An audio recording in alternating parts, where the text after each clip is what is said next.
Why didn't you raise it? Oh, you're doing it. Okay. Okay, now. Let me see. What do we have? What do we have?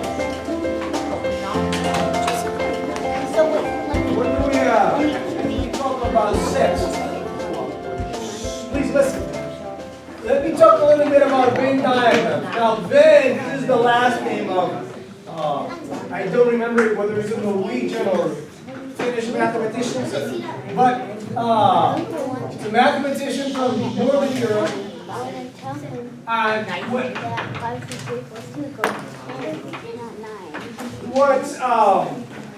now we're going to use them here. We're going to use Venn diagrams here.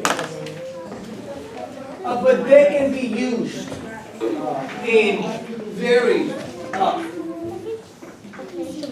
when you do some advanced mathematics, you also use Venn diagrams. Now, if you would please listen to me. If you would listen to me. So, the idea is the following. I can have a set. You see, this is the concept. Look at this table. Look at this table. How many people do we have? How many children do we have around that table? Yes, you're right. So we have 9 people. So what we're going to do is we're going to represent that set by a circle, an oval, something like that. Now, suppose this represents this table, right? I don't know, let's call it table 1. Let's call it table 1. So I have 9 people here, and I can represent this like that. 3, 4, 5, 6, 9. Or, what's another way in which I can represent those 9 dots? See, each one of these dots corresponds to one child on this table, right? So, but what's another way in which I can do it? I can just write 9 also. I can just write 9, and I know that 9 means I have 9 objects or 9 people represented here. Okay? Now. That's one set. But I can also break this set into, I can break it up into other sets. What sets might those be? What sets? Let's look at this. I'm looking at this set. I'm looking at this set. What else can I do with this set? Break it into what? Wait. Into 3 what? Well, we could, but usually what we do is when we break them into groups, we break them by, there's some characteristic that like we can say that they are what? Do you see anything that's similar or different maybe of the people in around this table? Anything similar or different that you may notice? Are all of these? Do you see any differences or any similarities? Anything in common? Anything different here? Yes or no? Yes, Kevin. Different. Well, yeah, they're different color hair. That's right. The hair color, different hair color. That's right. What else? So we can talk about. Now that might be, although it is true. Some characteristics are not as easy. But we can say, yeah, like maybe brown hair, maybe blonde hair, or maybe black hair. And we could talk about the number of people with blonde hair or brown hair or long hair or short hair. So we can talk about, or maybe boys and girls. How many boys and how many girls do we have on this thing? That's an easy way to. 5 what? Okay, so this same group here of 9 people, I can also say, well, I can look at it and say, I have the group of 4, what did I say? Boys and girls. So I have boys, maybe I have girls. Do those Well, under normal circumstances, is a boy also a girl? Or a girl? No, usually, no, right? You have boys and you have girls. So, now, usually we don't do this, but we can. We can then represent boys and girls. We can represent them separately, and we have 5 boys and we have 4 girls.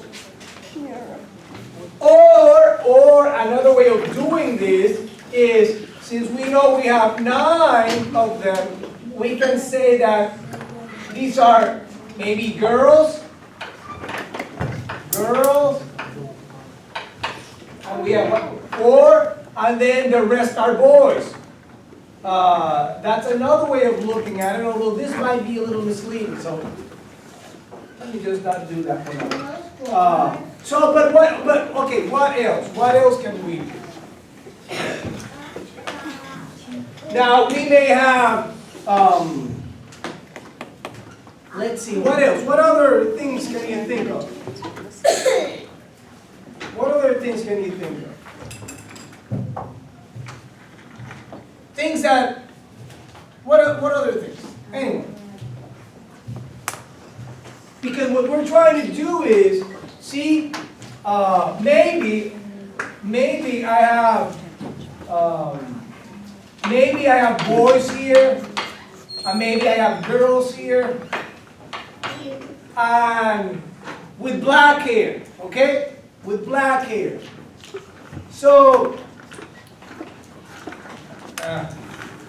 let us go back to our problem. I'll take another.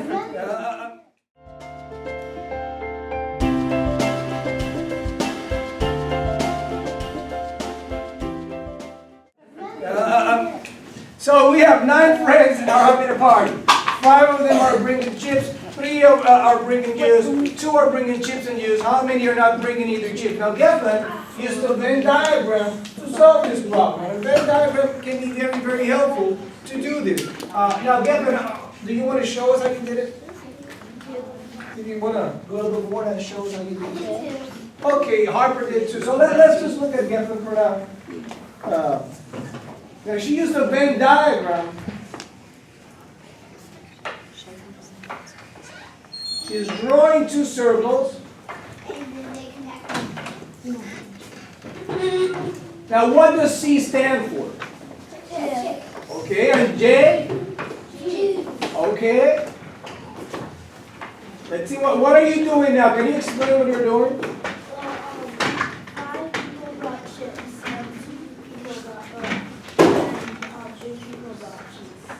Yes?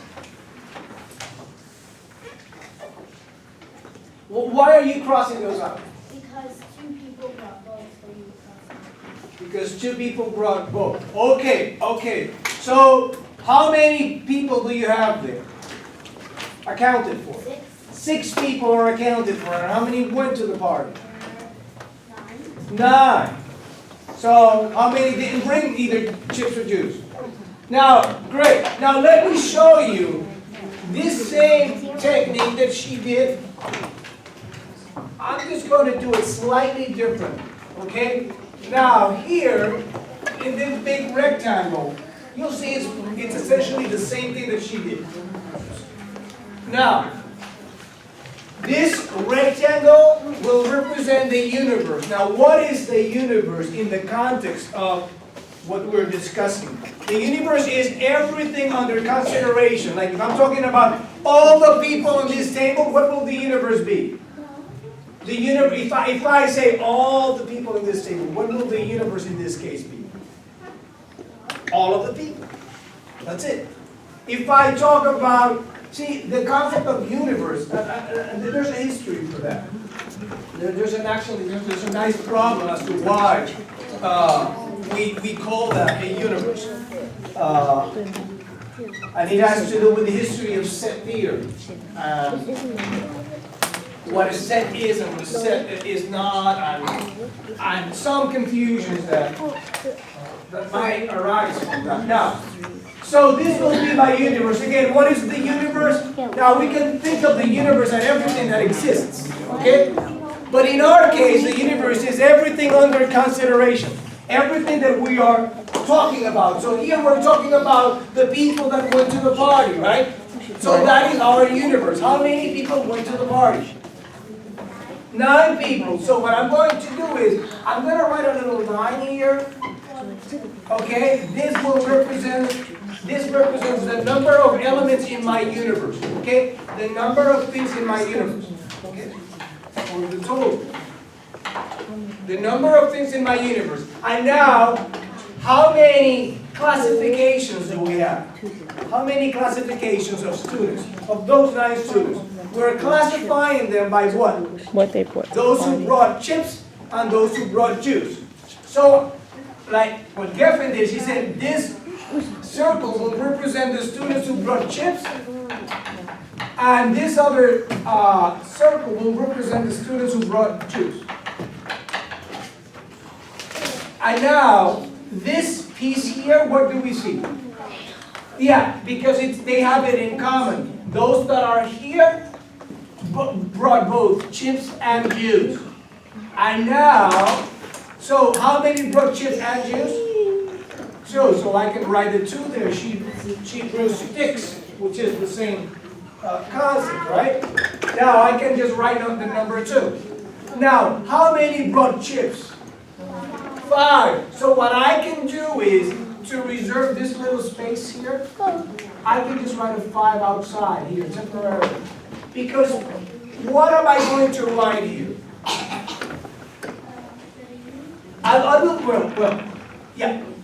Yeah, it will be 3. 3 people, but what does it mean? What does this 3 mean in this context? Yeah, 5 who brought chips, but 2 brought chips and juice, so these 3, what did this 3 do? Only chips. What did these 3 children do? They brought what? Only chips. What did they bring? Chips. Did they bring juice? So they brought only chips. Okay? So we're trying to be precise with how we use language. Okay? In mathematics, we're very precise. So these 3, what did these 2 do? Bring chips and juice. Yeah, but what did they do? These 2, what did chips and juice, and these 3? Only chips. And then what goes here?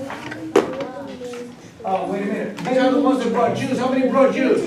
3 altogether. 3 altogether. And we already have 2 here.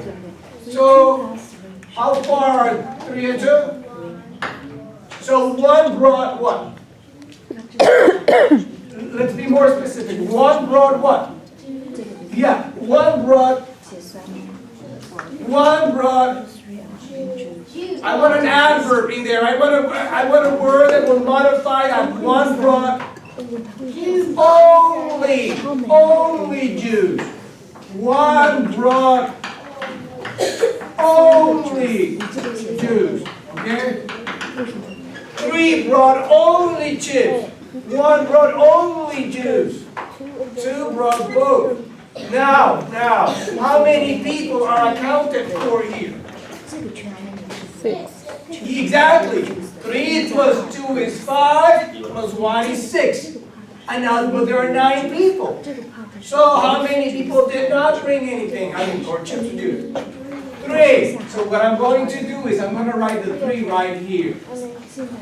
This number represents the number that those that are not accounted for here. So notice, what do you notice? Do you notice anything in particular with the type of diagram that I made?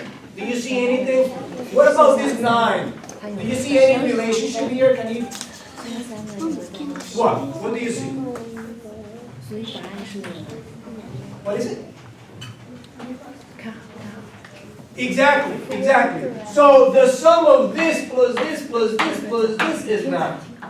And when we use a Venn diagram like this, that's a property of them. The sum of this number plus this number, 3 plus 2 is 5, plus 1 is 6, plus 3 is 9. So everybody in our universe is accounted for here. We have 9 people in our very small universe. And there are 3 here, 2 here, 1 here, and 3 here. And again, let's see if we can read off this. Hurry up. What does this 3 mean here?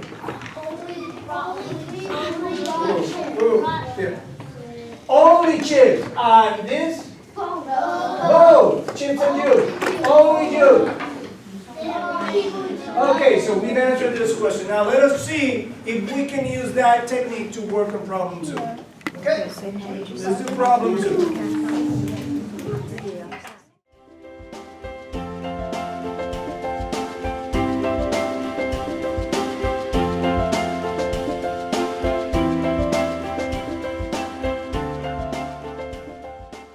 They look very complicated, but if you use an appropriate diagram, like in this case a Venn diagram, the problem becomes very easy. Now listen. Remember, what did we say? What goes here? What number did we put there? Total. The total, right? The universe, the total amount of things that we're considering. And here, what did we put here? The ones that didn't Participate. The ones that what? Okay, so the ones here share this property. Let's call it property A. The ones in here share this other property. Call it property B. And what about the ones in here? A and B. both. They have property A and property B. The property can be that they are tall and that they are skinny. I don't know. Any properties that you can think of. You know, in terms of hair, in terms of eye color, in terms of the places where they live, in terms of the cars that they drive, or the clothes that they wear, or how many freckles they have, or whatever it is. So, this is, the number that goes here is the number that only has this property A, only this property B, both properties A and B. Here's everybody, whether they have properties A and B, and here those that are included in the group but don't have properties A and B again, which could be, I don't know, having. If you wanted to do it yourself, you would have to have 3 people. And say that property B is, no, well, the person can have both short and tall. Let's say it's being fat. Fat and tall, yeah, different characteristics, you know. So if a person is both tall and fat, and I only have one person in that universe, well, I can have this, and that's perfectly fine. Nobody, if this guy is tall and fat, nobody is only fat, nobody is only tall. Everybody is accounted for here, and there's only one person in my universe. That's perfectly fine. It still works, okay? Because I can use zeros. I mean, it may not be the most appropriate diagram, but it works. Okay, can you reach? Oh, well, just do a new one. Let's do this on the board. Let's see, Harper. Oh, okay, Harper is doing. Maybe you can do it a little bigger. We don't need it, we can just delete it. Okay? Okay, Harper is trying to explain. Harper, can you say what you're doing? Can you explain to us what you're doing? And please let's listen to Harper. Yes, Harper. Larger, so I'm going to use this one. This is very nice, but it's a bit small from there. So let's see. So how many people, what number should I write?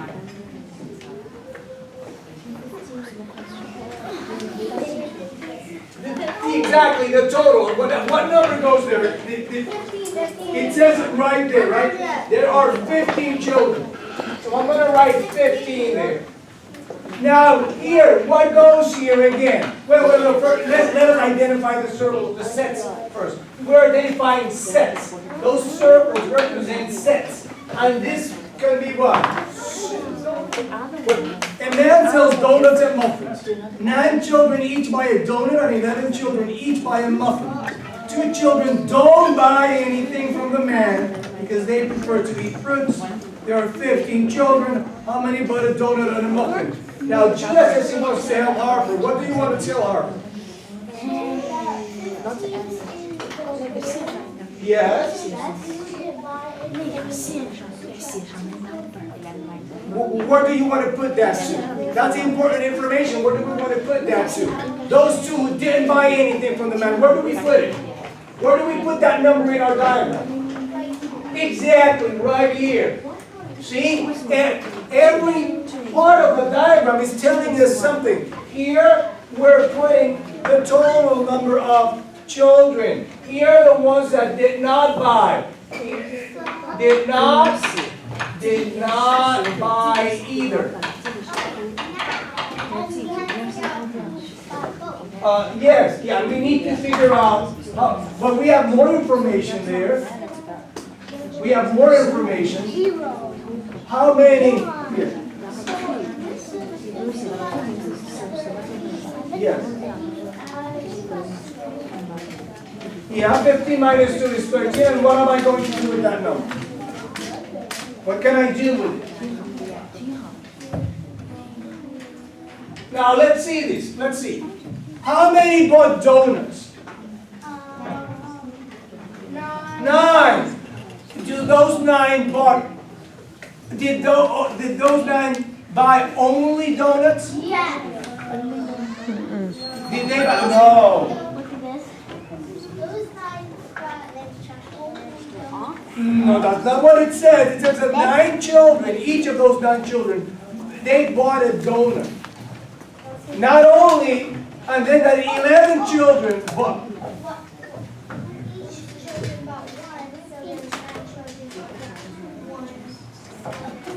What am I going to do with that 9? Where am I going to put that 9 in?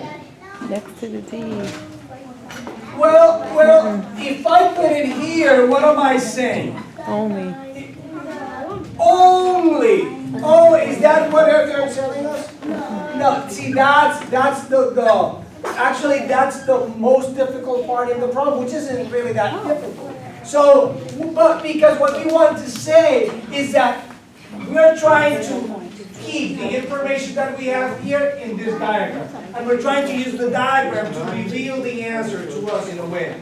So we know that there are 9 people here. There should be 9 dots or 9 things in here. But I don't know how many go in the middle. That's the thing, I don't know. So for now, Harper, I'm going to put it outside. I know I need 9 things here. And how many do I need? How many bought muffins? Oh, I remember. What did we do with that other problem? This number, what does the number that goes here, what does this number represent? No, what does it represent? Only No, the number that goes in here, what does it represent? Only You can tell. donuts. The number that I'm going to write here, whatever it is, what will that number, what does that number represent? They bought only donuts. And the number that I put here, what does it represent? They only bought muffins. And the number here, they bought both. And the number here, they didn't buy any of those things. And here, the total number of students that are in our universe. Okay, so now, we also noticed at the end, what was the property that we noticed? Was it you? Yes. Luca, you said something here. What property did you notice? Wasn't it you? Here. About these numbers. What did we find? Judah. When we were solving the first problem. This number plus this number plus this number plus this number is equal to what? To the total, correct. So, now I know. Now I have an idea. Now I have a strategy. No, you don't have to leave, Harper. I like you there. So, what do we have? Let's see if we can do this together. Again. We are trying to understand the problem. Now, we first gained a little understanding, and we begin with a strategy, with a plan of solving the problem.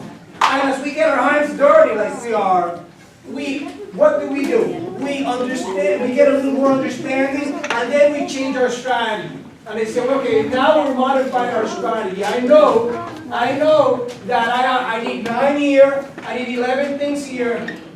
The things, I'm missing this number, and that's the one I really want. But I know that this plus this plus this must be equal to the total, 15.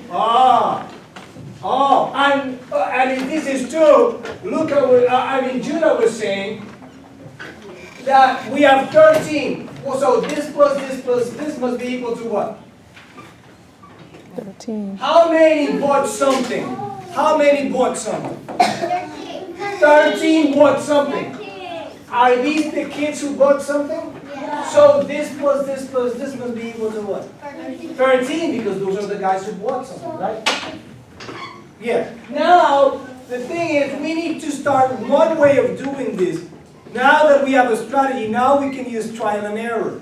Okay, it's intelligent guessing and testing. Now we have a strategy. We don't have too many options here. We don't have too many options. So we may try. What happens if we try 1? What happens if we say, let me see, can it be 1? Can 1 be the answer? What will happen? How many will have bought, if this is true, how many will have bought only donuts? 8. And how many will have bought only muffins? 10. Oh, but 10 plus 1 is an 8. Wait, 10 plus 1 is 11, plus 8? 19. Oh, but we said this had to be equal to 13 because plus this 2 has to be 15. So 1 is it too small or too large? So let's go up. What do you want to try? Well, we can try 2, but let's try 3. Let's try 3. So if we have 3 students there, then what number would go in? What number would go in? 6, right? And here, 8, because 3 plus 8 is 11. 6 plus 3 is 9. Oh, let's see. But what is 6 plus 3? 9. 9 plus 8? 17 and 2, 19. Oh, let's try 5. Let's try 5. Let's try 5. You see? Now we know what we're doing. There are other ways of solving this problem, okay? But this is a legitimate way of doing it. Okay, and now what? How many would go here, Harper? If you had 5 but both, how many would you have here? 6. 4. No, 9 you have all together, so you already have 5. You would have. No. What number plus 5 will give you 9? What number plus 5? 4, right. And here, what number? Wait, to get to 11 now. 5 to 11. 6. Oh, let's see if that works. Let's see. What is 6 plus 4? Plus 5? Oh, we have this 2 here. We're still. Let's try 7. Now we could have tried 6, but let's try 7. Okay? Let's try 7. If we try 7, how many people bought only 2? How many people bought it? 4. And now we have 2 plus 7, 9 plus 13 plus 2. 13 plus 2? 15. 15. Does that work? Yes, then that is the answer. Okay, now I'm just showing you how you can use this Venn diagram to play with it, okay? Okay, good. Let's do the last one. Let's do problem 3. Thank you, Mark.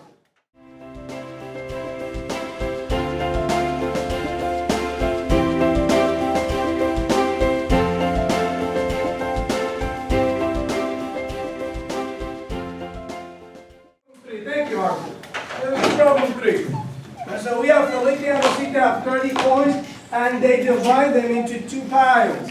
There are 13 dimes, and the rest are nickels.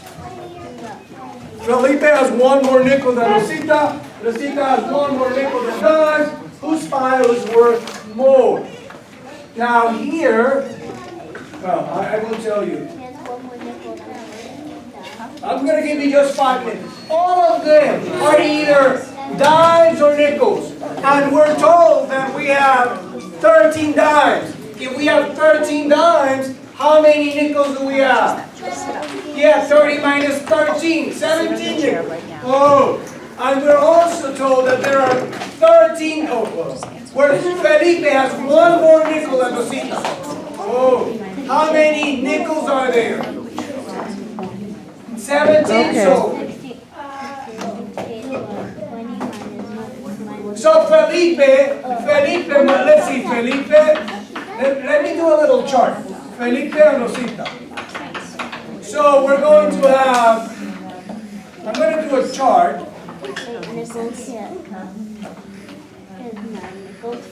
Dimes and nickels. So I know that this is the total. This is going to be the total. I know that there are, how many dimes? 13. 13 here. Right? I know that. No, 13, yeah, 13 dimes and 17 nickels. And I know that Felipe has one more nickel than Rosita, so Felipe must have 9, because there are 17. So Felipe must have 9 nickels, and Rosita must have 8 nickels. 9 and 8 is 17. Is that clear? Good, good. And now, what else do we know? What else do we know? Wait. We know there are 13 dimes and the rest are nickels. Felipe and Rosita has one more nickel than dimes. Oh, that means that she... Exactly. So it says that Rosita has one more nickel than dimes. Since she has 8 nickels, she must have... She has one more nickel. So how many dimes does she have? 7. Rosita has one more nickel than dimes. She has 8 nickels. That must mean that she has 7 dimes. And if she has 7 dimes, how many dimes does Felipe have? 6, because 6 and 7 is 13. So now I know that Felipe has 6 dimes and 9 nickels. And Rosita has 7 dimes and 8 nickels. Now what do we need to do? What do we need to do now? We're almost done. We want to know how much money they both have. So let me put the money here. Let me put the money here. Let me put the money here. I'm going to put it in cents. I'm going to write in cents. How many? Yes. What's the money? Tell me. How much money does Felipe? If he has 6 dimes, how much is that? 60. That's 60 cents and 9 nickels. What's that? 45. Okay. Yeah. 45. 45. Okay.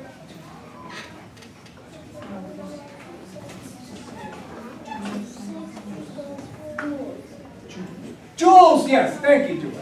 So Jules says 45. So we have 60 cents here and 45 cents. That's going to be, yeah, okay, so yeah, it's 105 cents, which is the same as exactly, as $1.05. Good. Very good, Jules. Jules, and what else? What else here? About in cents. What do we have here? 7 times. 70 cents plus. Wait, it's 8 nickels. Yes, 8 times 5. That's good. 40. So this is going to be how many cents? Exactly, it's 110 cents, which is $1.10. So who has more money? By how much? 5 more cents. Very good, Jules. Very good, everyone. You see? So it's a math. Now the problems look difficult at first, but now that we've solved them, do you think they were difficult? No. You see, it's just once we learn, how to attack problems, once we have more. That's not difficult, that's the attitude. That's not difficult, you see, that's the attitude. That's not difficult. I like that. All right, guys, so it's 10 o'clock, we're gonna end now, and I'll see you guys next week. Remember, we're meeting next week. Yeah, wait. When are we not meeting? I think it's on the second. I think it's on the spring break of the schools here in Chapel Cargo. I think it's, yeah, this week, this Saturday, we are meeting. We're not meeting the next one. We'll let you know next week. It's posted on the website. Very good.